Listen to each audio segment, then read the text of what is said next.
Hello guys, welcome to Psych Minds. If you have not subscribed yet to the channel, do subscribe, like and share. We are reading Ordinary People by Judith Guest, Chapter 11. Ray sticks his head inside Cal's office. Nobody knows, he says. The trouble she's seen. What's up? It seems our secretary is minus a boyfriend. At least that's what I get from the stuff going out over the telephone wires. She's got her own personal Ann Landers on the other end, I guess. Lord, I wish she would blow her nose. You're a hard-hearted bastard, Cal says. Yeah, she'll find out how hard-hearted if she doesn't get some of this mail out. Not that I would presume to compare it with the tragedy of the century that's going on out there. Somebody who's going through a romantic crisis shouldn't be expected to get the mail out. Hey, whose side are you on?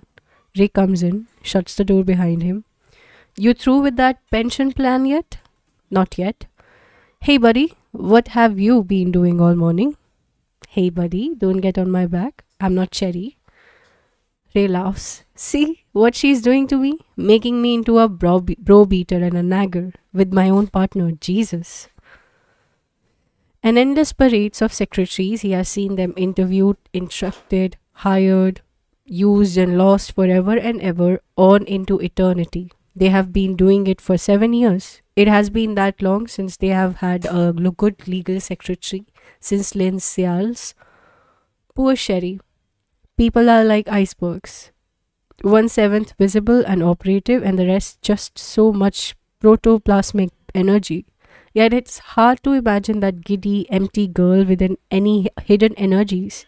How did she summon up that much feeling for anybody? Watch it, your immunity is showing. That's it, of course. He has been immune to the suffering of others. I don't give a damn, let them hurt. The things which hurt instruct. Benjamin Franklin. That was one of Arnold's favorite. Not true though.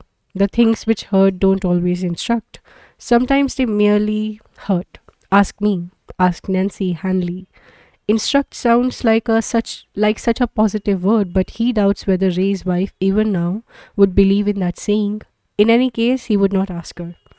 A long time ago, and water over the dam, Lynn Seals what made him think of her? Stern, straight-thinking Lynn, who always looked right into your eyes when she spoke to you, as if she could see behind them and into your head. He wonders idly what she is doing now. He wonders if Ray knows, if he knows where she is. Another question he would not ask. What was that? Water over the dam? Con is right. He will have to watch it. He's getting to think more like Howard every day. He runs into Carol Lazenby downstairs in the plaza. Hatless, wearing a tweed pantsuit, her large-boned, square figure looks farm-like, out of place here among the co-eds and snazzy secretaries parading the streets of Evanston at noontime. And because she looks so real and so alive, he is absurdly glad to see her. Ask her to go to lunch with him on the spot. Gee, nobody's asked me to lunch in ages. I wonder if I'll know how to act. She offers to take him to the university sandwich shop, where she commands a discount with her student ID. What are you talking? He asks. What are you taking? He asks. She laughs self-consciously. It's called search for identity. Funny, he would never have picked her out as a woman with identity problems. He tells her so, but she just laughs. Oh, come on. Everybody has them, Cal. Looking 40 in the face is what scared me. Maybe I was your wife. Maybe if I was your wife, I could handle it better. Why? Why? She laughs again. Oh, I don't know, I guess because she doesn't look it. A pleasant lunch. He has forgotten how easy she is to talk to. How genuine. She asks about Con, and that makes it easy for him to inquire after Joe, to mention how he misses seeing him around the house as he used to. Yes, they don't spend much time together, do they? Well, you tell Connie that I miss him. Tell him to stop over sometime soon. Beth too, how is she? I only see her at bridge once a month and we never seem to get a chance to talk. She's busy too, Cal says. She's chairing the tennis tournament at Ovenstia Sia, next spring, she spends a lot of time over there.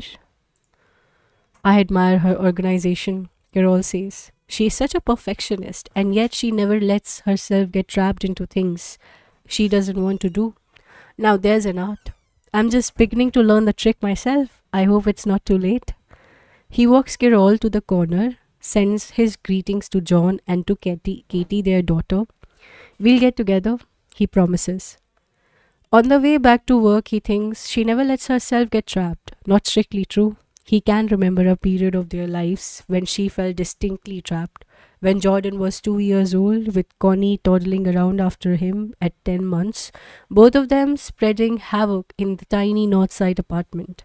Those first 5 years just passed in a blur. He has heard her say gaily at parties, but he remembers them and remembers the scenes.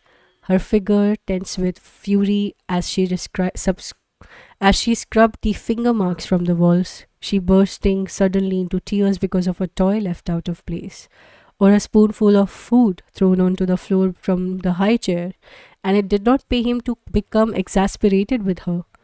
Once he had done so, had shouted at her to forget the damned cleaning schedule for once, she had flown into rage, railed at him, and flung herself across the bed. In hysterics, everything had to be perfect, never mind the impossible hardship it worked on her, on them all, never mind the utter lack of meaning in such perfection, weighed as it was against the endless repetitions of days, weeks, months. They learned, all of them, that certain things drove her to the point of madness. Dirt dragged it on a freshly scrubbed floor, water spotted shower stalls, articles of clothing left out of place, and he had to admit he liked a clean house, he liked the order she brought into his life, perfectionist that she was. And so had he been, after a fashion. No more, not since the summer before last and an unexpected July storm on Lake Michigan. He had left off being a perfectionist then, when he discovered that not promptly kept appointments, not a house circumspectly clean, not membership in Ovenstia or the Lake Forest Golf and Country Club or the Lawyers Club, not power or knowledge or goodness, not anything cleared you through the terrifying office of chance. That it is chance and not perfection that rules the world.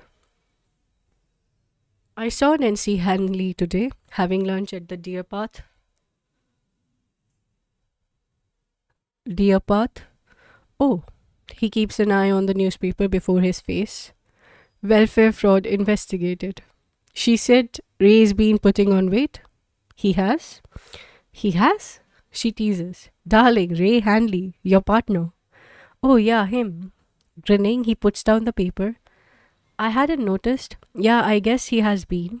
20 pounds. That's a lot not to notice. That much?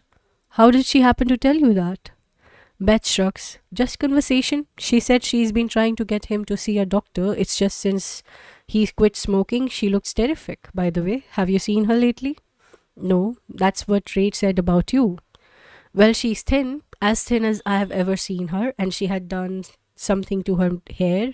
A rinse, I think. Officials in the downtown office say as much as $300,000 may have been misdirected by the fraudulent claims.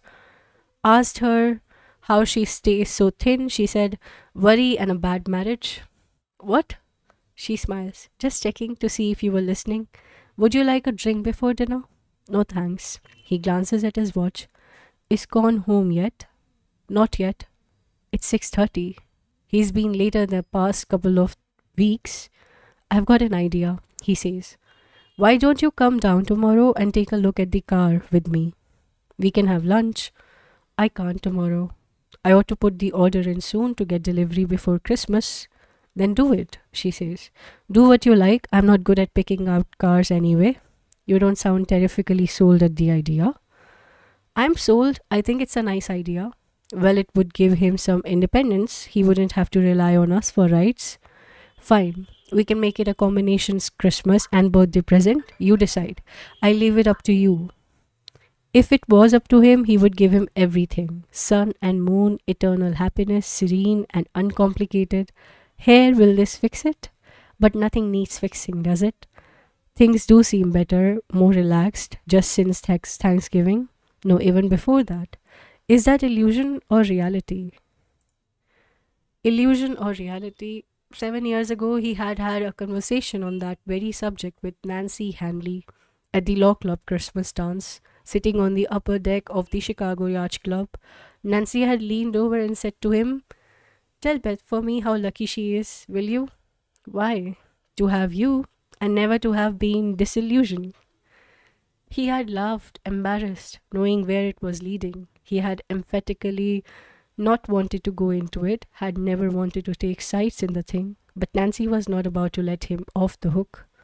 People make mistakes, Nance. A mirthless laugh. Yes, they do. Carefully, because he had no desire to disturb the truce that had been so recently effected between them, he had said, "Don't you think people are entitled to a few mistakes in a lifetime?" "No," she said. "What people are entitled to are their illusions, and frankly, I preferred my illusions about him.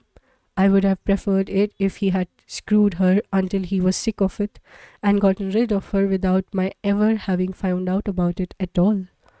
"I can't believe that," he told her. "Illusions are for fairy tales. Your marriage is stronger now. Don't bet on it. And if you ever do a survey, you will find that people prefer illusion to reality. 10 to 1, 20 even. Any odds you want to give, I'll cover." Worry and a bad marriage. Beth was joking. She said she had been joking. It had been 7 years since Ray's affair with Lynn. 7 years since Nancy had packed up the girls and gone to her parents in Oklahoma, and Ray, wild with grief, had come charging into the office to tell him. "How could I have been so stupid, Cal? How could I have been so selfish, thinking I had it so tough having to come home to a squealing baby every night?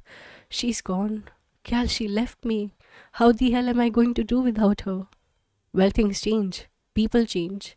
Lynn had left and Nancy had come back, and they had moved out of their apartment and bought the big house in Glencoe. And surely Nancy is not the type of woman to live with somebody she doesn't love for the sake of the children. No illusion there. They're still married, therefore they are happy. But he sees the point she's been making. Depending upon the reality one must face, one may prefer to opt for illusions.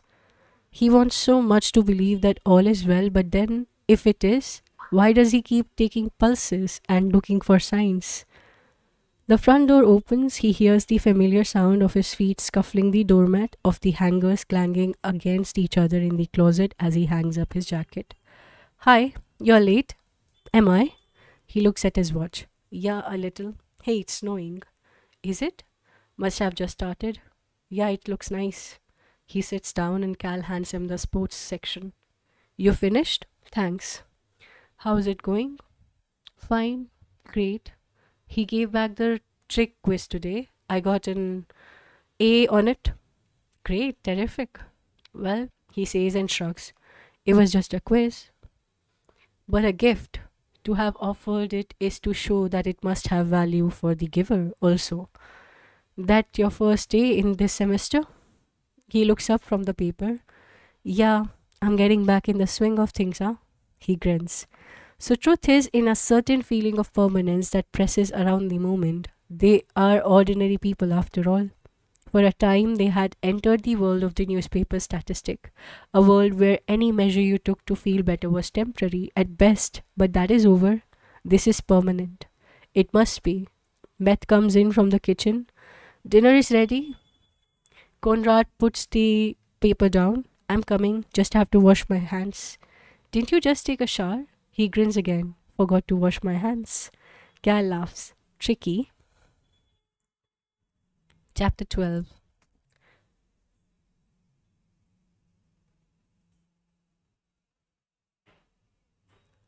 At first he was afraid that the hour after school would drag, but they do not. He fills them with studying at school or in town at the library. Old building is comfortable and scheduled and dark with its narrow stained glass windows and soft leather chairs. He can stay there until 5:30 and make it home on time, or else he walks, keeping an eye on his watch, checking the time, down Deer Path past the Presbyterian Church to the north campus of Lake Forest, where he can sit on a park bench and watch the birds. Nuthatches, creepers, chickadees, grosbeaks. He bought himself a bird book and is learning to identify them, go sedately and earnestly about their business, which is eating. He carries envelopes of sunflower seeds in his jacket pocket. He has his own life list.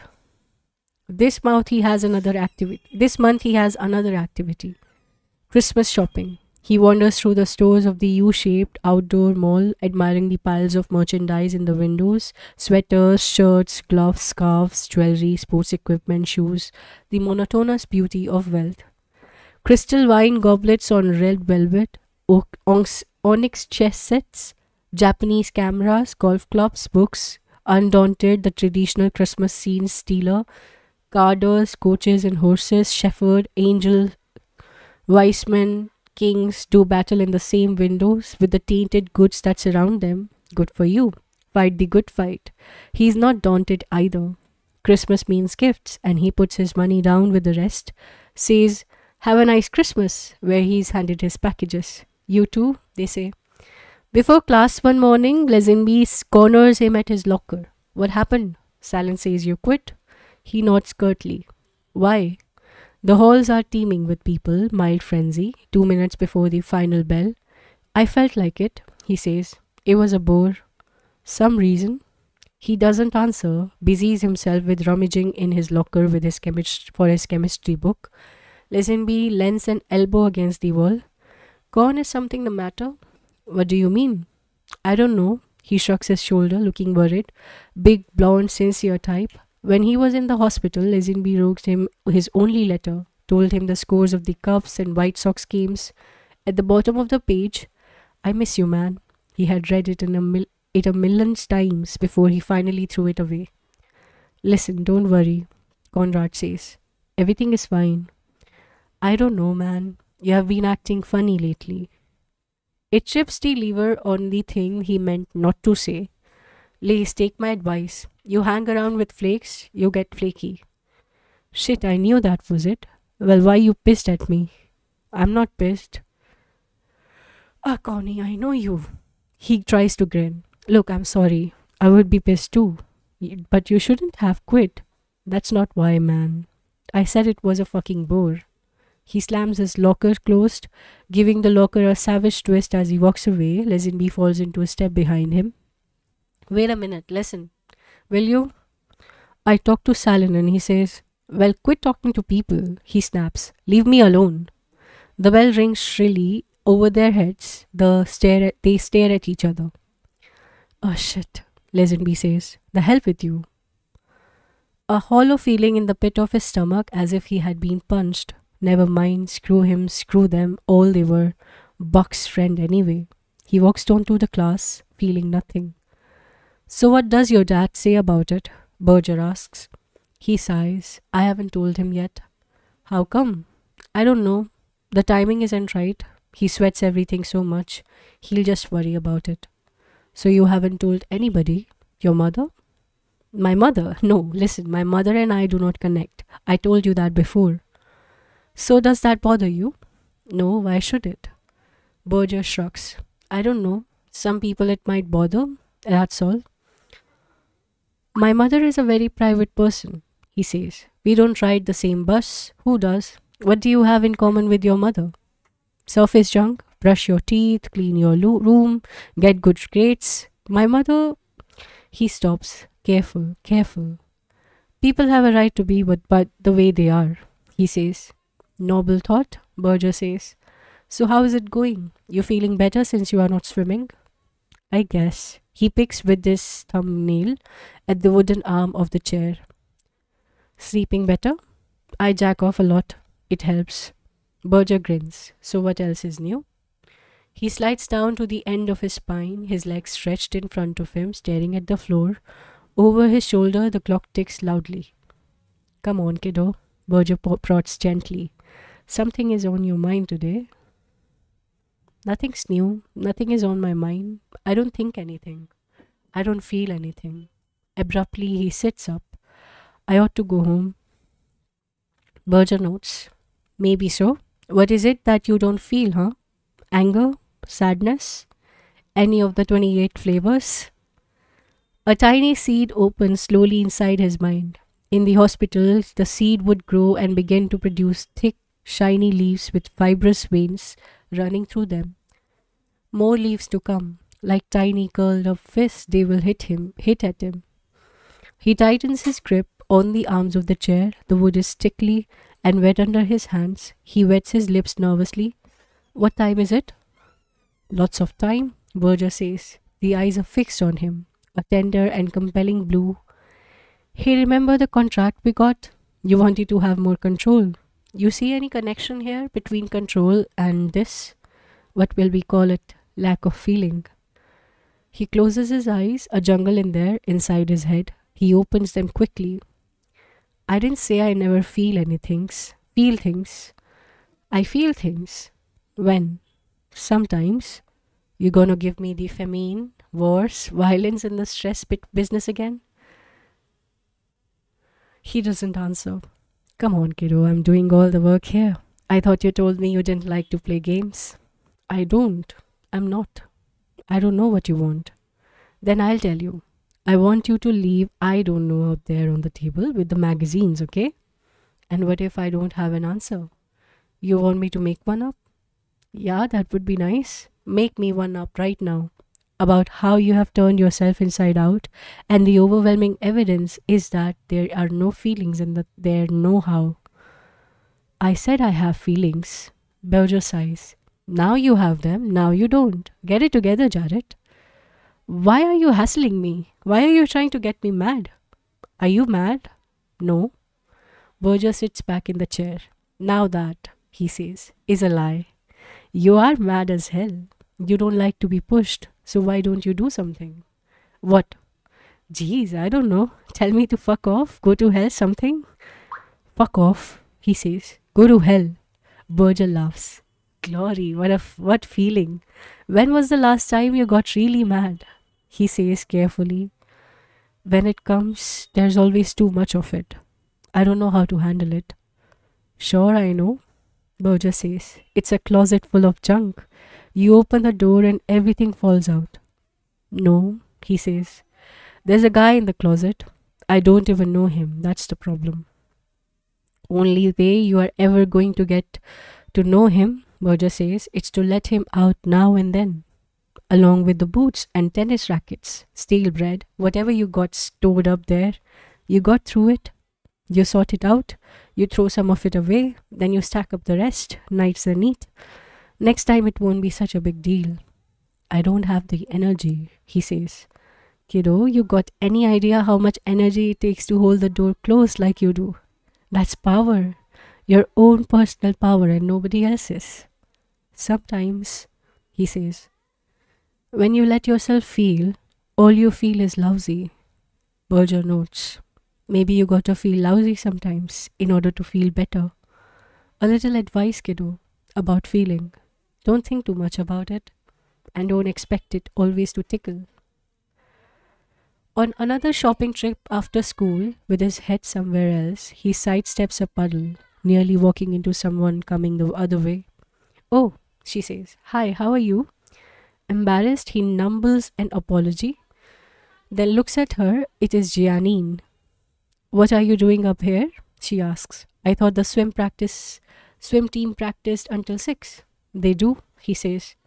I thought you were swimming. I used to, he says. I don't anymore. Oh, don't you swim as well as you sing? What?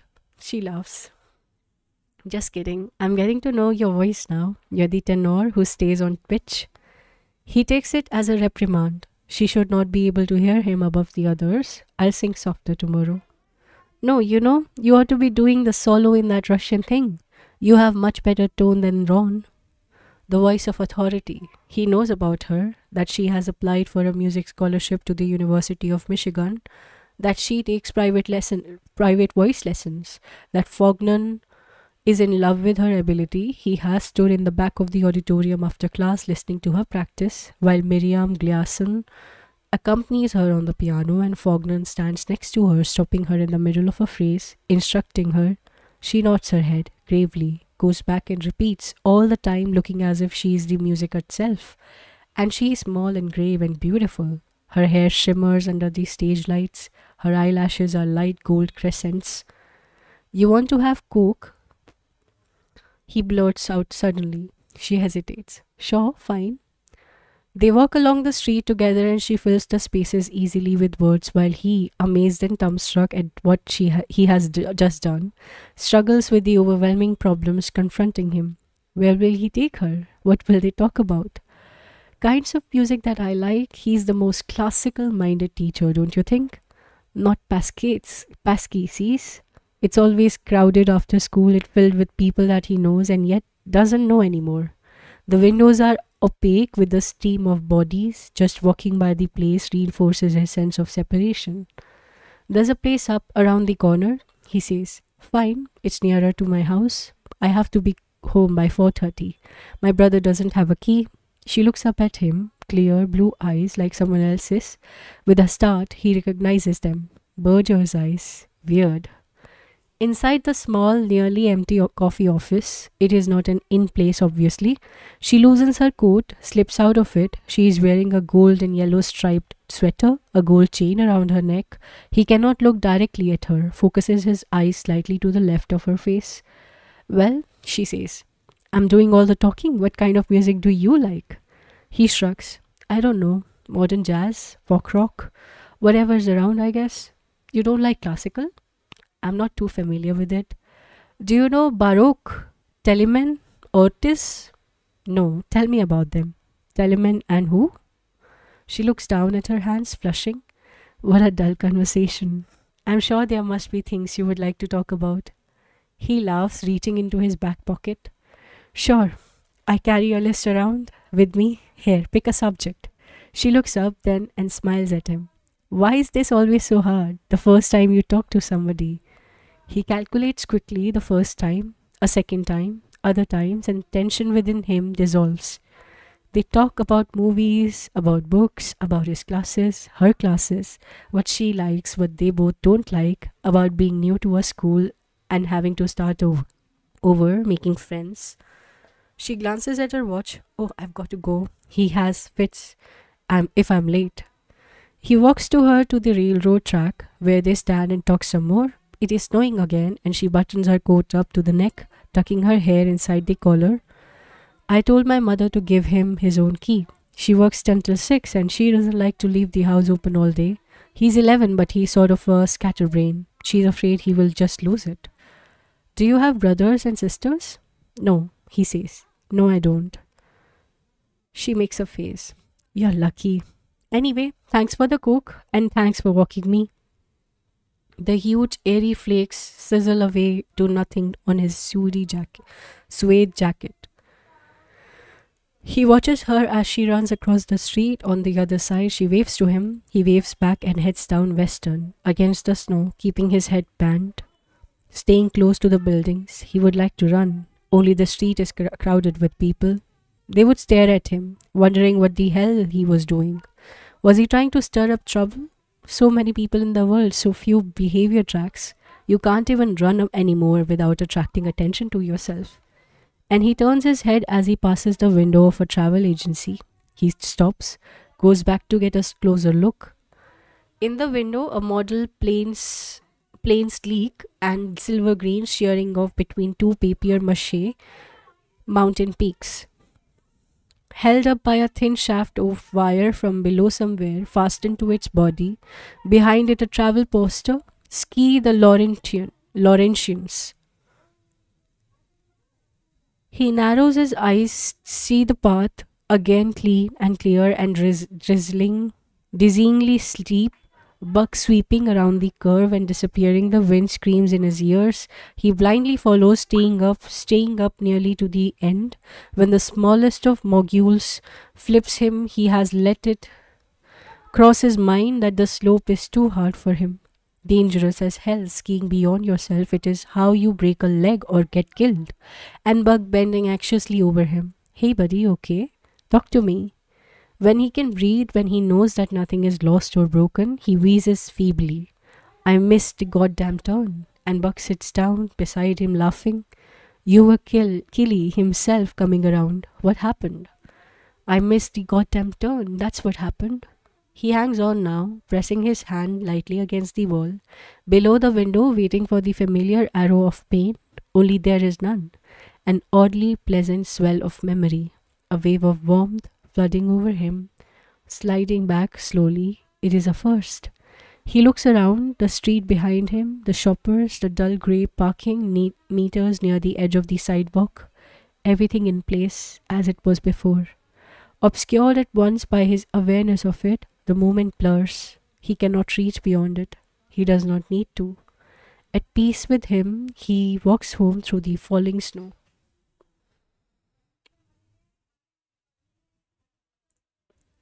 That brings us to the end of chapter 12, chapter 13. The Christmas tree lot has a sign over it. First by Lenny. Fierce. From two loudspeakers mounted on the pay booth, canned music blares forth. Oh come, all ye faithful, and Cal clenches his gloveless hands together against the coal, stamping his feet. How's this one? The lot man lifts a tree from its hole, shaking the snow from its branches. No, not tall enough, Conrad says. The man looks at Cal. Tall as you are, Sonny, he says, dropping the tree back into its hole. You want taller? I got taller. Over here, come on. He is built like a lumberjack, Lenny himself, with a red and black checked lumberjack shirt tucked into mud-colored overalls, his forehead and ears banded by a purple-lit ski shield. They follow him, Cal stepping carefully on the path of bark and pine needles, trying to keep the mud off of his shoes. He eyes the lot man's thick rubber boots with longing. How about this? No, Conrad says. Too scrawny. The man gives Cal a faintly patronizing smile, showing him what he thinks of fathers who let their sons run things. He points out a huge blue spruce, dense and full. Okay, how's that one? That's terrific, Conrad says. Hey, that's it. Cal issues a feeble protest. Con, it's 12 feet tall. Conrad is busy surveying. You guys live in a church or what? Conrad is busy surveying it from all sides, a smile on his face. Cal reaches for his wallet. Okay, how much? $20. He whistles. Thought this was a buyer's market. No, not this year. The lot man is cheerful, forgiving. Pay at the booth. Me and Sonny here will tie it on your car. You guys be sure and let me know when the services are. You hear? Weightless with joy, he watches while his son assumes the burden of this small decision. At dinner tonight, Conrad had told him of his plans for the kind of Christmas they should have this year. Just greens and pine cones, nothing fancy, lights on the trees but no ornaments, popcorn, cranberries, maybe a few candy canes. How does that sound to you? Sounds great, Cal had said. A few deft strokes and the pictures had been painted as easily, as confidently as Con had scanned the menu and ordered. Hamburger, onion rings, chocolate malt, banana cream pie. Just last summer, Cal had sat with him at a lunch counter near the hospital. He had stared at the single sheet bill of fate, enclosed in plastic. After 10 minutes, he had passed it over to Cal with a weary sigh. You order okay? I can't decide. The drive-through Evanston, checked out in all its Christmas finery, fake garlands of pine wrapped around lampposts and colored lights strung across the intersections. It does not have the air of fantasy of fairyland that covers Lake Forest. It is too big a city for that. Its streets are too dirty, its buildings too coarsely utilitarian. Yet there is a confidence and completeness about this town that Cal loves. Too many places he has been seem tainted with that anxious atmosphere of unreality, a one-sidedness of conception, too perfect to be believed. Aspen, Indian wood, Florida, exotic and comfortless, like movie sets. I tried to let you pick it out, Conrad says. We would have ended up with the worst one on the lot. You always wanted to buy some tree you feel sorry for. Never mind, Sonny, Carl says. When we are stringing popcorn and cranberries till our fingers fall off, you remember who did the picking. Heat curls about the ankles as thick as butter. It goes up easily, fitting easily under the cathedral, ceiling in the family room, dominating the space before the window. Crisp blue green lace splashes across the snow white of the draperies. I think it's silly, Beth had said that morning. We have got a perfectly good artificial one in the basement. The needles will absolutely embed themselves in that white shack, Cal. It's probably flat and limp as hell. We haven't used it for 5 years. Do you realize it's been that long since we have had a tree? We're always on our way to somewhere a week before Christmas. She had shrugged, turning away. Do what you want. She had had a meeting tonight anyway, so when Conrad met him at the office after his session, Cal had shrugged dinner out, had suggested dinner out instead of the TV dinners, waiting for them at home, and the tree shopping expedition. Now he lies on his back as he gives the screws in the stand at final tightening. Conrad holds on to the trunk. Some of the lights have burned out. I'll pick up some extra bulbs on my way home tomorrow, Conrad says. The front door opens and a gust of cold air greets them. Moments later, she joins them. How do you like it? Cal asks. He looks up through the branches at her, a splash of orange skirt and pale orange blouse. Those graceful, pretty legs. I like it, she says. It's lovely. He feels a sudden rush of love for her, gets to his feet, floating in weightless again. How was your meeting? It was interesting, she says. She goes to the bar at the opposite end of the room. I think I want a drink. How about you? Sure, here, I'll make them. We've got popcorn and cranberries to string, Conrad says to her. You want to help? She looks at him for a long moment. Of course. So what happened that was so interesting? Cal hands her the glass, scotch she likes in the evening, short and no ice. She swirls the oily liquid, looking down into it. Not what happened, she says. What I heard. From whom? From Carol Lesenby. Something is wrong. The lunch that day, he should have told her, probably. But he hadn't thought anything about it, just a lunch, nothing to tell. It's not my news, she says. It's Conrad's. Maybe he should tell it. Tell what? Cal asks. Conrad is looking at her warily. It was rather embarrassing, she says, not looking at either of them. Carol thought I knew. After all, why wouldn't I? It happened over a month ago. What happened? He asks. Dad, Conrad says. I quit the swim team. Quit? Why? And then it hits him. The nights he sat waiting for 6:30, the newspaper in front of him, unconcerned, he knew exactly where this kid was. At practice, riding home with Joe in the car, a month ago. And another picture of Mr. Knight and Mr. Hallworth at the meeting. They suggest that he call the counselor's office on Friday for a progress report, just so we stay on top of the things, Mr. Jarrett. He had rejected the plan immediately. No, it was too much like spying. A month ago. Where have you been every night? He asks. Nowhere, Conrad says. Around the library mostly. I don't get it, he says flatly. Why didn't you tell us? I was going to. I've been meaning to. I'm sure you would have told us before the first meet. Beth says. When is it? Next Thursday? I'm sure I would have told you, Conrad says, if I thought you gave a damn. And the wellspring of anger erupts, engulfing them all. What the hell does that mean? Cal demands. Never mind, she says. It's meant for me, isn't it? I wish I knew, Conrad, why it is still so important for you to try to hurt me. Hurt you? Me hurt you? Listen, you are the one who is trying to hurt me. And how did I do that? By making you look like a fool in front of a room full of people? Did you have to sit there getting those looks? Poor Mrs. Jarrett. Oh, the poor woman. She has no idea what her son is up to. He lies and she believes every word of it. I didn't lie. You did. You lied every night that you came into this house at 6:30. What do you mean you didn't lie? She presses her hands tight to her head. I can't stand this. I really can't. If it's starting all over again, the lying and the disappearing for hours, the covering up, I won't stand it. Don't then, he snarls. Go to Europe. Why don't you? Go to hell. Con? But he backs away from Cal's hand. Listen, don't give me that. The only reason you care, the only reason you give a fuck about this, because someone else knew about it first. You never wanted to know anything I was doing or anything I wasn't doing. You just wanted me to leave you alone. Well, I left you alone, didn't I?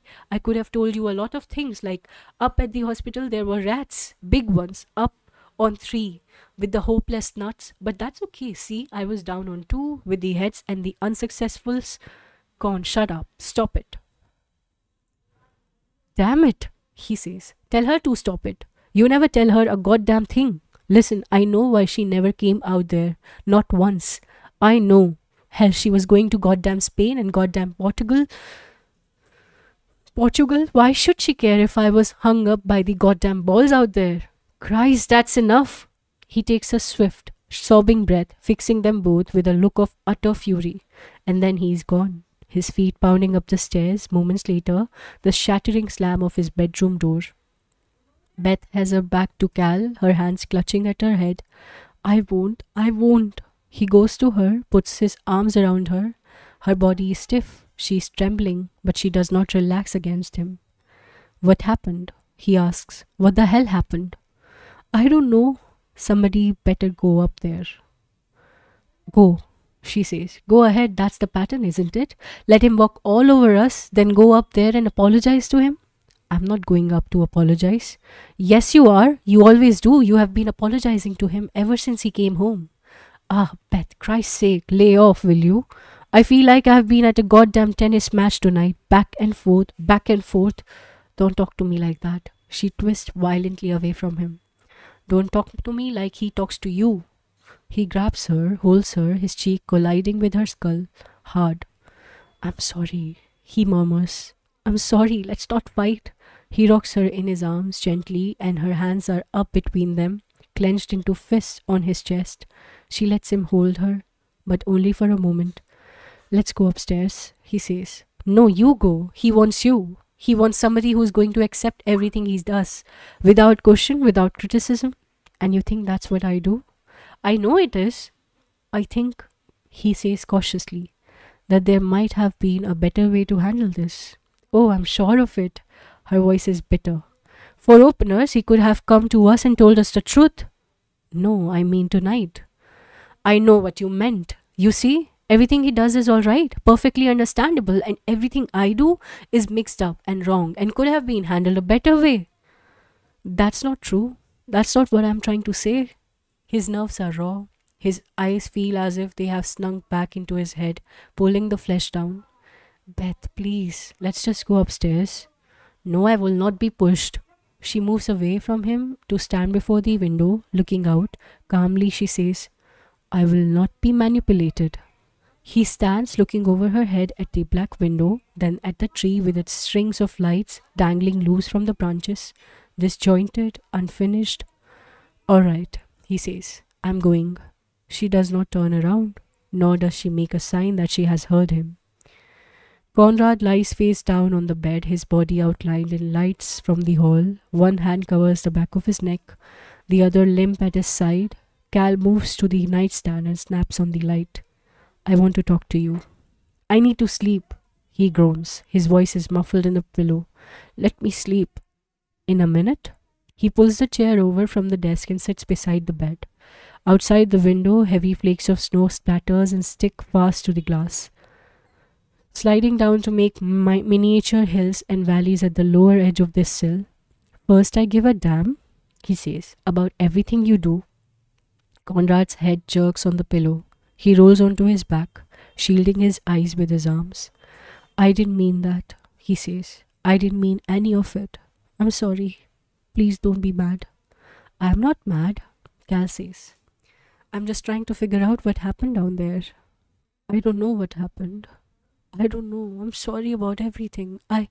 Look, we can't talk about it can't we talk about it tomorrow? That please, I feel lousy tonight. Everything is shit. Listen, I didn't mean to say any of that. You tell her, will you? Tell her I'm sorry. Why don't you tell her? No, God, I can't. I can't talk to her. Why not? Abruptly, he sits up, clasping his arms about his knees. His eyes are dry. There is a red crease along his cheek. He wipes his mouth nervously, staring at the window. Because it won't make any difference. What do you mean? It won't change anything. It won't change the way she feels about me. The way she Con, she was upset tonight. She was angry. No, I don't mean tonight. What then? But he shakes his head. No, I can't. Everything is jello and pudding with you. Dad, I can't. You don't see things. What things? He continues to stare out the window at the snow, rocking slightly back and forth, his arms clenched around his knees. What things? Carl asks gently. I want you to tell me. His eyes flicks over to Cal's face, instantly flick away. All right then. She hates me. There's nothing I can do about it. His voice is curt and flat, without hope. Something terribly wrong. He stares out the window now too, thinking of last year and Mr. Knight calling him at the office with the great reports. Something terribly wrong here, Mr. Jarrett. A straight A student dropping to D's and E's in 3 months' time. Most of the paper are not completed. Tests with half of the answer spaces blank. Tests not handed in at all. Cal had asked him, why didn't you tell you were in trouble? Conrad said, I'm not in trouble. I'm passing, aren't I? D is passing. And he had tried to be gentle, knowing that something was terribly wrong. It's not a matter of passing, Con. Going from A to D like this, it doesn't make sense. And they had looked at each other over the words, what makes sense? Conrad, he says, that's ridiculous. Your mother does not hate you. Okay, all right, you are right. Please let me go to bed now. He jumps up and goes to the closet, stripping off his shirt. What do you think of this Dr. Berger? Cal asks. He tries to keep his voice calm, neutral. Do you think he's helping you? Dad, don't blame it on Berger. It isn't his fault. He stands facing the closet door. He does not undress any further, and Cal knows he's waiting for him to leave. The snow piled high against the window sills stem inside its softness, its silence. That brings us to the end of chapter 13, chapter 14. Afterwards, the hammer blows of guilt and remorse. He has no weapons with which to fight them off. No words of comfort, none of Berger's advice applies. He has slandered her to her face and behind her back. He has pushed everyone away who tries to help. If he could apologize, if he only could, but they are no longer at home to him, and it is not their fault. All his fault. All connections with him result in failure, loss, evil. At school it is the same. Everywhere he looks there is competence and good health. Only he, Conrad Jarrett, outcast, quitter, fuck-up, stands outside the circle of safety, separated from everyone by his aching void of loneliness. But no matter, he deserves it. He does not speak to anyone. He does not dare to look at his classmates in the eye. He does not want to contaminate, does not wish to find further evidence of his lack of worth. Music is his only escape. It makes the weight of his crimes bearable. The melody, harmony, rhythm, a visible structure as it winds through his mind. He can concentrate completely in here as they practice obscure French carols for the Christmas concert, and Fognon, pushing all the time, ignoring all protest, tenors too heavy on the everlasting, and save the S's for sting, will you? Don't be cute, sopranos, screeching again. What am I going to do with you girls? Everybody, watch, for Pete's sake, watch. So he watches. He never takes his eyes off Fognon the whole hour as the music fills out the corners of his mind. It is where all danger resides, not the same as listening to his records at home. That is dangerous also. Flipping through album cover gives an eerie feeling of time past, like last year's calendar. Carrying too much of the weight of before, there is no possibility of a return to that period when he believed in the summer lyrics of John Denver, the easy philosophies, Seals and Crofts, traffic, the Guess Who, and television, merely bright patterns of color that jump around on the screen and do not soothe or settle his brain. He wonders what it would look like inside his brain, all brown and dusty from disuse. Well, Berger says, biting a corner of his thumbnail, quite a recitation. So how come you are such a rotten kid? He sits in the chair, staring at his hand. He has dreaded this session, knowing that they would end up talking about it, knowing that he no longer has control in here. Press a button, out it comes. I don't know, he says dully. Ah, come on, surely you do. He gives him a fierce look. I don't know. Look, if you don't think you do, why don't you tell me? And we'll quit going around in circles. That's what happens when you bury this junk, kiddo. It keeps resurfacing. Won't you leave alone? Won't leave you alone. Crap, he says. I went off the deep end, that's all. Jesus, now I sound like my grandfather. The deep end. I just shouldn't have done it. It was stupid. It didn't make any sense. Nope. Berger shakes his head. There's sense here. Proportion. That's the problem. The stuff came out too strong, and now you won't let yourself buy any of it. The feelings are real enough. Trust that guy in the closet, will you? As an answer, he slides, resting the end of his spine on the seat of the chair, his legs outstretched. He stares at his boot, at the lower edge of Berger's desk, at the grainy patches of color in the rug. Listen, Tuesday you felt great, didn't you? You went out for dinner, you brought a Christmas tree. Everything is okie dokie, am I right? You are the doctor? Berger grins. Hey, the doctor thinks the patient has a bad habit. He takes refuge. He throws out one-liners like you are the doctor. So when does he start talking in French, huh? I never took French. I wouldn't understand a word of that. That's what you want? See, kiddo, this problem is very specific. It is not necessary to put the whole world in on the top of you. It is only necessary to finish with Tuesday night. Everything is fine until you up and have this fight with your mother. Then everything is lousy. A equals B. He leans back in his chair, also his hand behind his head. So have you tried to talk it out with her? Jesus, no. Why not? I can't. You sure? Yeah, I'm sure. Have you tried? He doesn't answer. Tough to be sure if you haven't tried. Listen, you don't know her. It's impossible. Not that I blame her. I don't blame her. I mean, she's got reasons. After all the shit I have pulled. What shit have you pulled? He looks down at his hands. Come on, Berger coaxes. You ought to be able to come up with at least one example, huh? Okay, he says. Alright. Once I tried to kill myself. How's that? That, Berger says, is an old turkey. I'm talking about what have you done lately. Lately? Listen, I'm never going to be forgiven for that. Never. You can't get it out, you know. All that blood on her rug and her goddamn towels. Everything had to be pitched. Even the goddamn tile in the bathroom had to be regrouted. Christ, she fired a goddamn maid because she couldn't dust the living room right. And if you think she's ever going to forgive me... He stops, staring at Berger, whose eyebrows are raised in mild surprise, his body sitting motionless in the chair. The wave of anger recedes slowly, leaving a tightness, a burning sensation in his chest. With an effort, he pulls air into his lung, clenching his fist on his thighs. Breathing slowly, he gets up from the chair, moves to the window and stares down at the curls of slush in the street, at the cars creeping by behind a curtain of grey winter rain. Behind him, he hears Berger get up, pour himself another cup of coffee. He turns his head to watch him.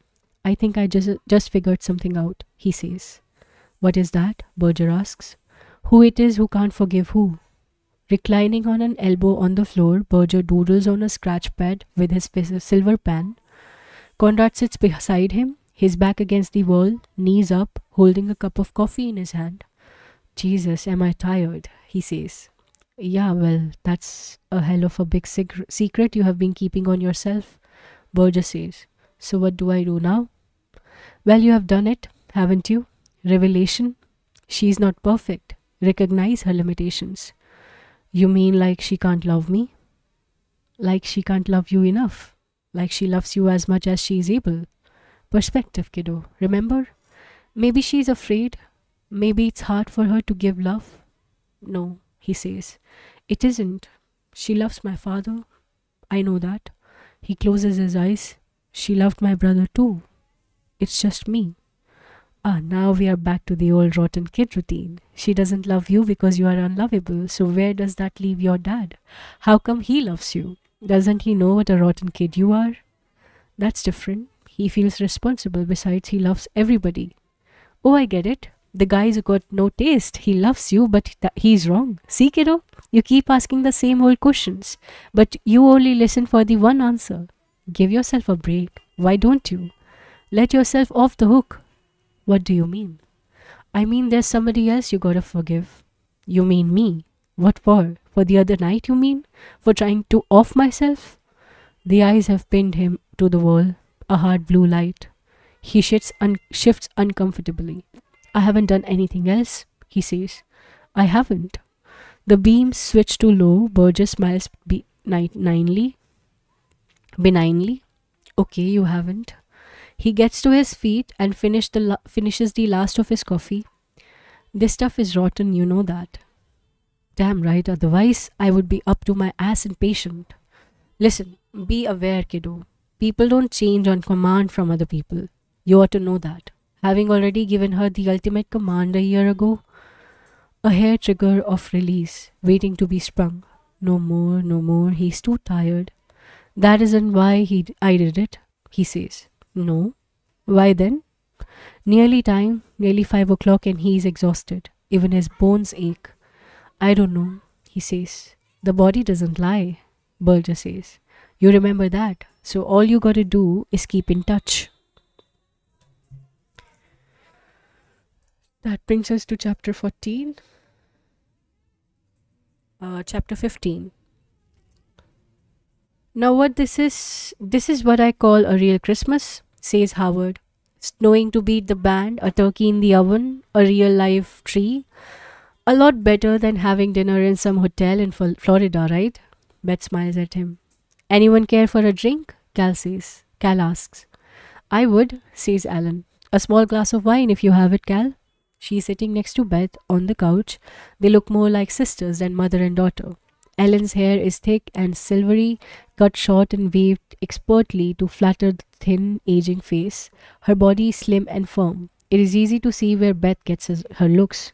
Where is Connie? Upstairs, he's coming. Howard, scotch? Fine. Beth? No thanks, not right now. Beth's got a dinner to put on. Howard booms. We can't have the hostess dipping into the sauce too early, can we? No comparing with this with Florida. Last Christmas there had been the arranging of hotel reservations and flight schedules and tickets for the Orange Bowl. Last Christmas they had played golf and gone deep sea fishing and tanned themselves beside the aquamarine blue of the swimming pool at the Sonesta beach, looking at other people from distance of delirium. They were going through the motions of a family on vacation, and each day opened to a scene more beautiful than the last. Palm fronds like upside down green bowls under an upside down blue bowl of sky, lagoons full of lazy fronds, jumping fish, white sand that clung to their bodies like confectioner's sugar, Australian pine trees and grape. Lord, how he had hated it, like medicine you took knowing that it had no power to heal. A relief to come back to the old and grey reality of Chicago winter. Hi, Merry Christmas. Same to you, dear. Ellen held out her arms and Conrad goes to her. He bends his head obediently for a kiss. He's dressed up today.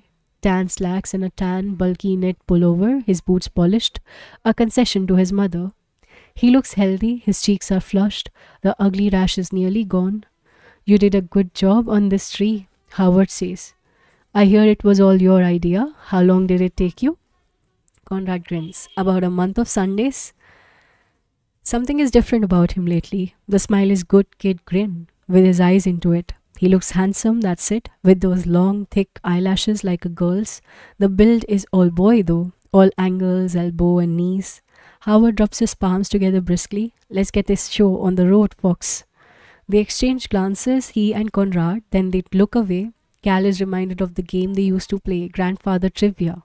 What does it say after a horseshoe ringer? That's for the good guys. What time does he get up in the morning? At the crack o' dawn. When will he eat liver?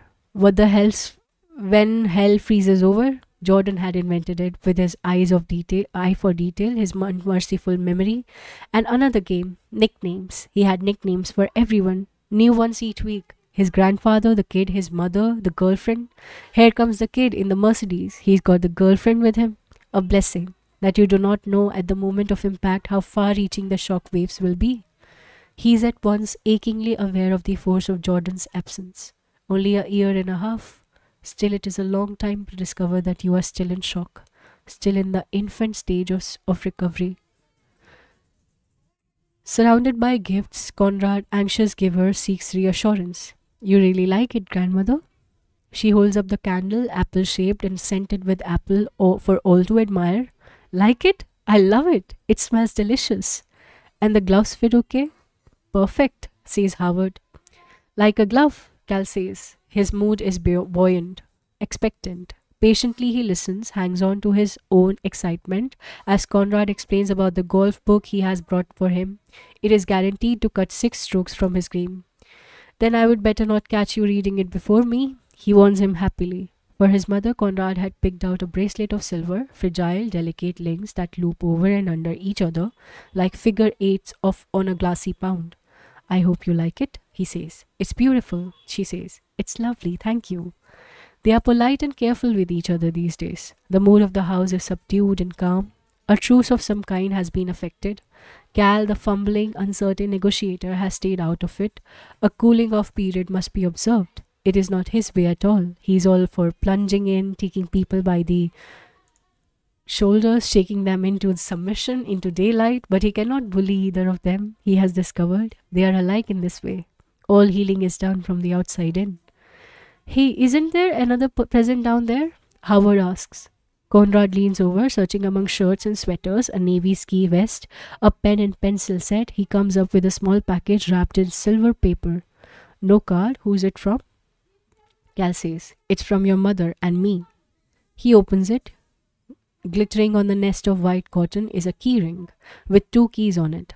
Howard nudges Cal in the ribs. He has been like a kid with this, calling Cal on the telephone. Checking on the details, how would they present it? Where will they keep it over the long Christmas weekend?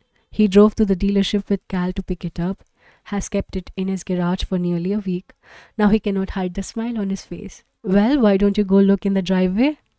They all go to the door. The green Le Mans with this white vinyl top is parked at a jaunty angle in the drive. Howard has wired a huge red bow to the door handle.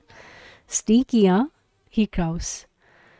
Dad, I think we fooled him good this time. He looks like we could knock him over with a feather about now. True, he stands next to Cal on the porch as they all admire the car, glittering under a light of coat of fresh snow. His expression is totally blank and unreadable, but Cal reads anyway. I don't think he likes it. How about the color? Howard says. You like it? They had it in a pale gold, Cal says. You might have liked that better. No, this is great. He looks at Cal, then a smile pasted on his face. He seems dazed. I like it a lot, thanks. I just didn't expect it, that's all. Got your license on you? Howard asks. Take it for a spin? No, he says. Then, yeah, okay, I think I will. Thanks. Thank you both. It's beautiful, really. It's terrific. And he gets in. It starts up smoothly. It glides smoothly out of the driveway, and Cal, resisting the urge to call "Take it easy" or any other of those good luck charms, thinks he will be careful. He will take it easy, even though he has not driven in nearly a year, because he is a good driver. He will take care because of that, and not because of anything that yell at him. Well, says Howard. What a surprise, huh? I don't think he quite knew what to make of it. Beth and Alan have already gone inside. The wind has lifted suddenly. It pierces Cal's shirt, makes him feel shrunken and old. I think he liked it though, Howard says. A kid's first car, always a big deal, right? Right, Cal says. Yeah, I remember when you gave him that two-wheeler good. God, he loved that thing, didn't he? Rode it around the block all day. When was that? He holds the door for Cal. Kids, they sure do grow up in a hurry, don't they? And so it had gone wrong. The neat, even pieces of the day have somehow slipped awry, disengaged. He sits alone on the couch, his head back, his feet on the coffee table. He has driven Howard and Ellen home, and Conrad is upstairs in bed, asleep. Beth has cleared the dessert plates from the table and is busy with them in the kitchen. He stares out of the window at the snow, at the fuzzy jewels of reflection from the Christmas tree lights, colored stars in a white sky. Something was missing, something terribly wrong. But it was not just the car. It was the whole day. Well, what do you expect? We are a family, aren't we? And a family turns inward towards itself in grief. It does not go in separate direction, pulling itself apart. Like hell, it doesn't. Grief is ugly. It is isolating. It is not something to be shared with others. It is something to be afraid of, to get rid of, and fast. get those months, days, hours, minutes out of the way. It can't be quick enough. He gets up to make himself a drink at the bar, and Beth comes in from the kitchen. She looks tired, her face set, her mind occupied elsewhere. We should have gone to London, he thinks. Aloud, he asks, would you like anything? No, I'm tired. I think I'll just go to bed. And knowing that he shouldn't, knowing somehow that it will only disarrange the contours of the day more thoroughly, still he says it. I guess he didn't like the car. She's silent. Did he? I think, she says, you worry too much about him. Yeah, and I think you don't worry enough, but let it go. Call it a very merry rugged Christmas day and let it go. And you expect too much from all of us. He takes a healthy swallow of his drink. That sounds like the beginning of a lecture. What's it for? I thought I behaved myself pretty well today. You want us all to perform for you, she says. Make the day go right for you. Well, I'm willing to do my share. I'll sing and dance and tell crooked lawyer jokes. It won't be my fault if it falls apart. Or mine either. Or dad's or mother's. You didn't have to close up on them that way. Just because your surprise didn't work out the way you planned it. I didn't close up. What are you talking about? Yes, you did. You moped and pouted around here as if your whole day was spoiled over that one thing. Okay, I moped, I pouted. All right, I give up. Uncle, he leans his elbow on the bar, his back to her. I'm tired of you getting your feelings hurt, Cal. Because you refuse to see things as they really are. And how are things? He asks, turning around. How are they really? She's so lovely, that white skin and the pale lavender silk of the dress, the honeyed hair loose about her face. What are we fighting about? He's not your little boy, she says. He'll be 18-year-old next month. For some reason, you want to think he needs your constant concern and protection. You worry over his every reaction. He smiles and you smile. He frowns and you baby him. Okay, I'm concerned. Sometimes I worry. I'm interested, damn it. Are you interested? Oh, I hate you, she says. Sometimes I really hate you when you get that look on your face. Why couldn't you see this was the way it would work out if we stayed here this year? At last, he says. Down to basics. Listen, if my dad was spoiled, it was because I had that hanging over my head. So I'm sorry, okay? I'm sorry I didn't take you to London. Are you sorry about giving him a car he didn't want and doesn't need? Sorry about spending thousands of dollars just to make something happen that I could have told you would never happen? They look at each other and he wants to say, but that's not it, don't you see? At least not all of it. And he knows as she turns away from him, going back to the kitchen, and moments later there is the familiar and purposeful hum of the dishwasher, that the day has not gone the way she planned it either. They are both disappointed. They are both grieving. And he thinks about going upstairs, thinks about passing Conrad's door, going down the hall to their bedroom, where they will silently undress and separately grieve. And what about tomorrow then?